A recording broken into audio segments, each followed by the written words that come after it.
So, good morning, students. Today we continue with practice set 2.2 and question number 5 in parallel lines. Say question number 5.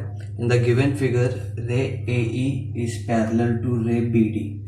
That means this ray AE and ray BD, these two lines are parallel, they given. Ray AF is the bisector of angle EAB. This AF is bisector of angle EAB. Bisector का मतलब होता है वो angle को दो equal parts में divide करता है, तो इसलिए यहाँ पर मैंने मेंशन किया x x. EAB ये पूरा एक एंगल है और AF क्या है, एंगल बाइसेक्टर. तो EAB को दो इक्वल पार्ट्स में डिवाइड किया तो यहाँ पर दो इक्वल एंगल्स फॉर्म हुआ x x. ओके. वैसे रे BC is the bisector of angle ABD. ABD का एंगल बाइसेक्टर BC है. तो एंगल बाइसेक्टर क्या करता है, दो इक्वल पार्ट्स में डिवाइड करता है. तो दो इक्वल पार्ट्स डिवाइड करने के बाद टू इक्वल एंगल्स फॉर्म हुआ है, that is y y. Okay. So now we prove that line AF parallel to line BC. That means ये लाइन AF और BC ये दोनों पैरेलल है करके प्रूव करके दिखाना है. So let's see how to prove. So we start with जो गिवन दिया रहता है उसी से अपना आंसर स्टार्ट होता है. So in this the given two things, one is parallel and other is bisector. तो मैं बाइसेक्टर से पहले स्टार्ट करूंगा. जैसे कि एंगल AF जो है इसका एंगल बाइसेक्टर है, तो हम क्या लिख सकते हैं, मैं यहाँ पर लिखूंगा AF रे AF जो यहाँ पर दिया है वही ray AF is bisector of which angle EAB. तो इससे क्या होगा, so therefore angle EAF is equals to angle BAF या फिर FAB लिख सकते हो, तुम्हारी मर्जी. नाम कैसे भी लिख सकते हो, बस बीच में एंगल का नाम प्रॉपर होना चाहिए. सो आई एम टेकिंग BAF और दोनों का एंगल का नाम दे रहा हूं मैं x degree and give it as number 1. ये नंबर में दे रहा हूं, इसका मतलब है इसको हम आगे यूज करने वाले हैं, आगे जो आने वाले स्टेप्स में. ओके. तो रे AF का हो गया. अभी वैसे रे BC का,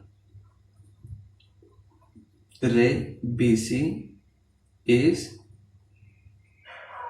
bisector of angle BC.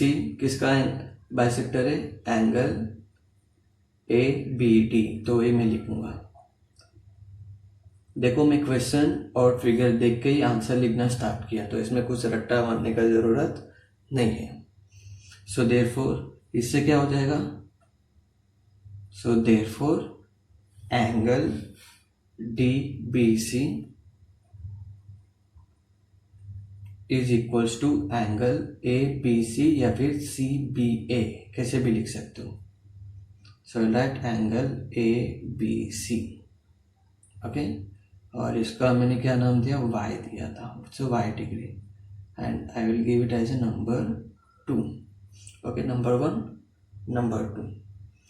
Now again ये दोनों गिवन पार्ट्स हो गया, ये हो गया, ये हो गया. अभी बचा क्या, ये वाला भी गिवन है. तो यहाँ से इससे भी अपने को आंसर यूज करना है, मतलब जो गिवन देता है वही यूज करके अपने को प्रूव करना रहेगा. सो रे AE, वेयर इज रे AE, दिस इज रे AE parallel to ray BD, this is ray BD. okay. on transversal AB, तो इसमें AE और BD को पैरेलल लिए और AB को ट्रांसवर्सल लिए. तो ऐसा लेने पर फिगर कैसा दिखेगा मैं आपको यहाँ पर दिखाऊंगा अभी. तो फिगर कुछ इस तरह दिखेगा. ओके. दिख रहा है ना फिगर सबको, तो ऐसे फिगर दिखेगा ये. तो रे AE ऐसा है और रे BD ऐसा है. ओके. और ए बी इज ट्रांसवर्सल। चाहे तो इसका मैं दूसरा भी ऐसे करके ड्रॉ करके दिखाऊंगा, ये ऐसे, ओके, ऐसे समझो, ये ए और बी है, इधर ई है और इधर डी है, ऐसे हो गया। मतलब इसको क्या किया मैंने, ऐसा थोड़ा घुमा दिया तो ऐसा फिगर बनेगा ना। तो यहाँ पर देखो ये दो पैरेलल लाइंस और एक ट्रांसवर्सल। तो इससे मैं क्या लिख सकता हूँ, देखो जरा, इससे मैं ये लिख सकता हूँ कि angle E A B, that means ये वाला एंगल, ओके। और कौन सा वाला एंगल लिख सकता हूँ मैं, एंगल डी बी ए, ये वाला एंगल। तो ये दो एंगल्स क्या होगा, ये दो एंगल्स क्या होगा, ऑल्टरनेट एंगल्स है ना। तो ऑल्टरनेट एंगल के हिसाब से ये दोनों इक्वल हो जाएगा, तो मैं यहाँ लिखूंगा, so therefore angle E A P is equals to angle A B D. दोनों इक्वल हो जाएगा, लेकिन क्यों इक्वल होगा वो लिखना पड़ेगा।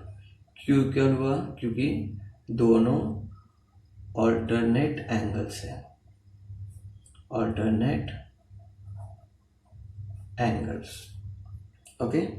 अब देखो ई ए बी, लेकिन अभी डाउट आता रहेगा सिर्फ ई ए बी और ए बी डी क्यों लिया मैंने, ए बी एंगल ले सकता था ना मैं, क्यों लिया मैंने, क्योंकि ऑलरेडी ई ए बी का बाइसेक्टर है और डी बी ए का भी बाइसेक्टर है, तो ये लेने पर हम ये प्रूव कर सकते हैं, इसलिए मैंने लिया।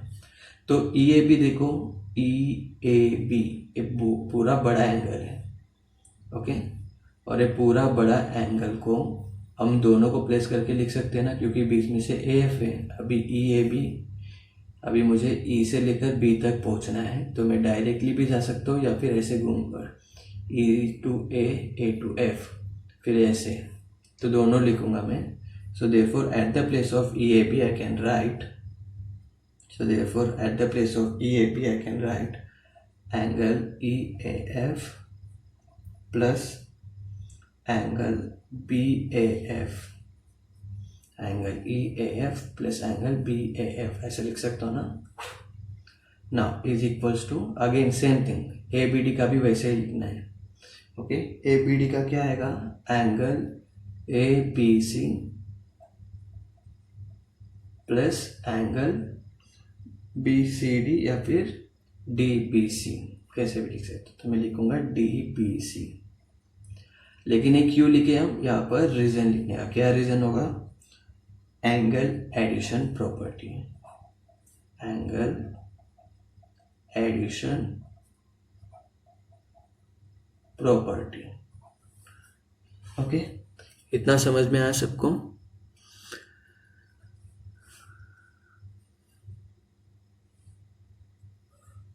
ओके, तो अभी आगे देखो, अभी यहाँ पर मैं फिर से एक और बार समझा दूंगा ई ए बी कैसे आया।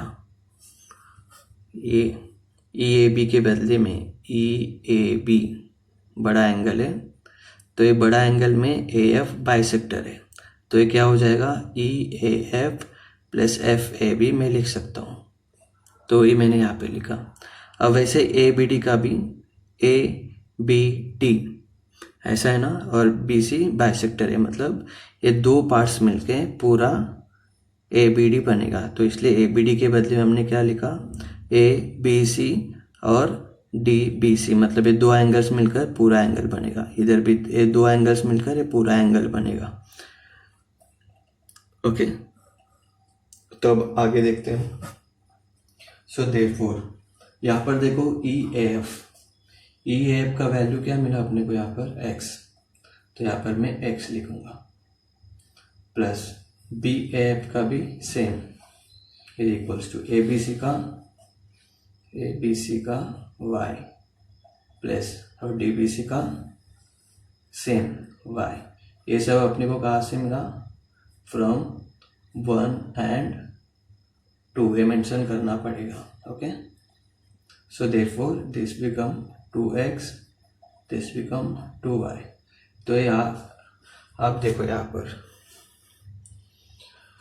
सो 2x is equals to 2y, तो ये 2 कैंसिल हो जाएगा, तो बचा कितना, x is equals to y। Okay, अब देखो x का मतलब क्या है,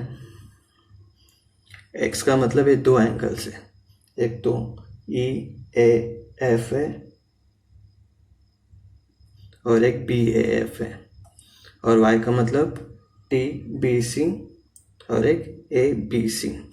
तो अब ये दो लाइंस को पैरेलल करके मुझे बताना है, कौन सा, ए एफ और बी सी को पैरेलल करके मुझे बताना है।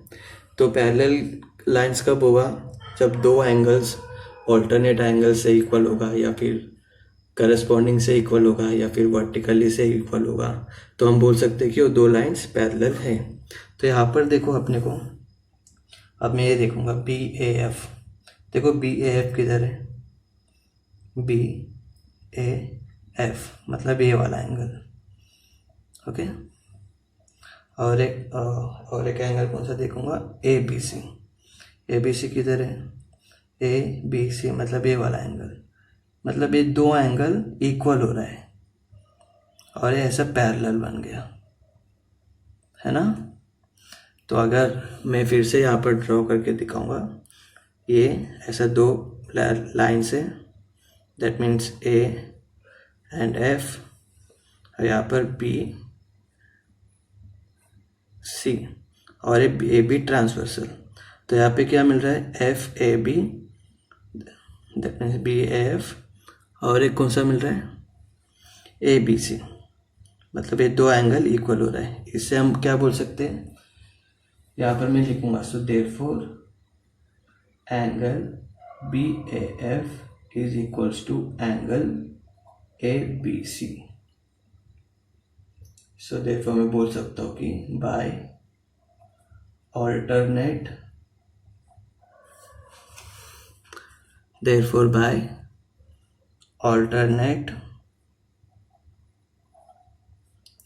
एंगल टेस्ट में क्या बोल सकता हूँ मैं, ये दो लाइंस पैरेलल हो जाएगा। कौन सा line, A F and line A F parallel to line B C, hence proved. Okay, समझ में आया रहेगा, बस पूरा डायग्राम से ही आंसर हम लिख सकते हैं। Okay, thank you.